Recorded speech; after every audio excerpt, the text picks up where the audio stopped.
পারিস ওকে? তোর সামনে এত কিছু করে বেড়াচ্ছে, ছেলেটা একদম বিগড়ে গেছে, তুই কেন কিছু বলিস না? সব সময় চুপ করে আছিস। আরে কিছু উত্তর দে, আমি কার সাথে কথা বলছি? কি হবে বলে? কি হবে? কি ভাবছো আমি ওকে বোঝানোর চেষ্টা করিনি? অনেক চেষ্টা করেছি।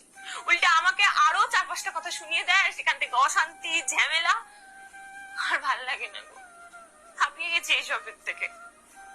তাই ওকে কিচ্ছু বলি না, ওর মতো থাকুক, আমি আমার মতো থাকি। আর জানো তো, একটা কথাই আছে, যেই বউ তার বরকে কিচ্ছু বলে না, সেই বউ হচ্ছে এই পৃথিবীর সবচাইতে ভালো বউ। আর যেই বউ তার বরকে এটা করো না, এটা তোমার জন্য ভালো না, এত কিছু বোঝায়, সেই বউ হচ্ছে এই পৃথিবীর সবচাইতে খারাপ।